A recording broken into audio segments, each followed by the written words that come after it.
This journey here started off by reading the spam messages on Facebook.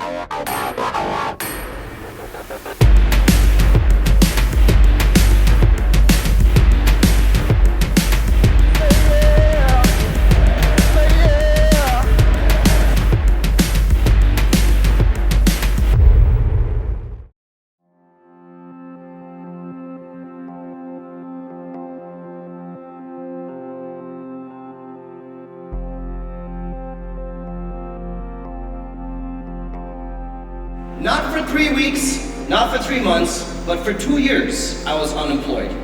So I was so tired of hearing no that I decided whatever the next person said, I was going to say yes. I didn't care what the opportunity was. I didn't care if I was prepared or ready.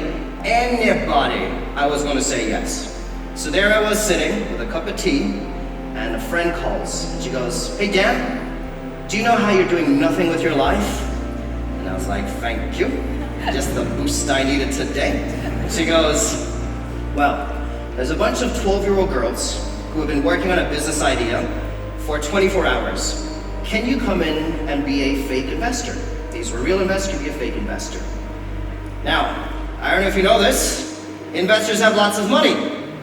Unemployed people don't. But even though I was not qualified or experienced, I would not take the no. I said yes, exactly. And I studied Shark Tanks and Dragon's Den like Kevin O'Leary, and I was the best fake investor those kids had ever seen. And in fact, that evening I got a very angry phone call from one of the fathers of those girls who said, "Dan, I have never heard of you, but because of you, my little girl wants to be an entrepreneur.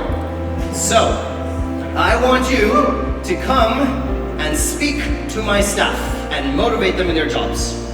I don't know if you know this, but people who have jobs should not need motivation.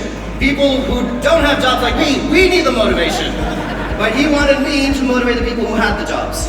So even though I wasn't feeling very motivational, even though I was not the one with the job, I said yes. And I read and studied every motivational speaker, and I went in and I motivated the heck out of them. And it was a lot of fun. But a few weeks later, I got a call from the PR person saying, "Dan, you are such a good speaker. You must be a professional speaker." In my head, I'm going, yes, as a fake investor to a bunch of 12-year-old girls, as a fake motivational speaker, but yes, I can do this. And she said, "Can you please write down your best tips on public speaking?" So even though I was not very qualified, 2 public engagements, I still said yes. And I studied it, I Googled it, Google's great, and wrote down my best advice, and then an actual investor from the actual Dragon's Den in Ireland called me up and he goes, "Dan, never heard of you, but your ideas are great, your energy is great. I have been asked to advise the Irish national government on their economic policy moving forward. I get to pick 7 advisors, and I would like to know, would you be one of the advisors to the Minister of Jobs, Enterprise, Innovation to write the national policy on entrepreneurship?" And even though I wasn't that qualified, I said yes. And then I Googled it.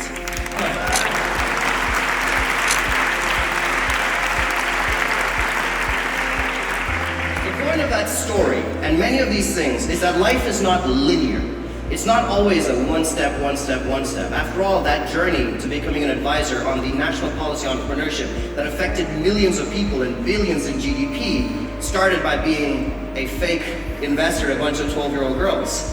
This journey here started off by reading the spam messages on Facebook.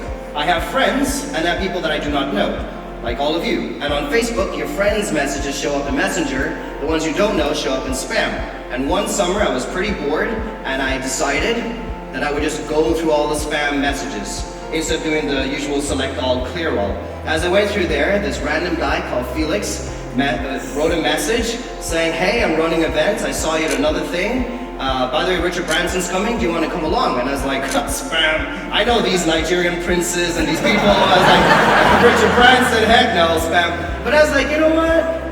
Let me just respond. And so I responded, I was like, don't know who you are, but let's chat. And he's like, no, for real, Richard Branson's coming, and for real, we need an MC. Could you do it? And now, after practicing 4 times, yes, with the whole band and everything, it looked a little bit more natural. But it started off faking it off of a spam message that showed up on my Facebook, not even a proper email or anything of that sort. And that's how this whole journey began. For a lot of you guys, I'm sure if I asked you, the people that you meet, that you love, the cities that you live in, they were just moments that you decided to start now and start simple with the opportunity that was given to you. And so that's how I showed up on this stage, not in linear fashion, but left and right in many, many different ways. But the real thing I want to tell you guys is don't be afraid to start now. Now is the moment. This is the chance that you get.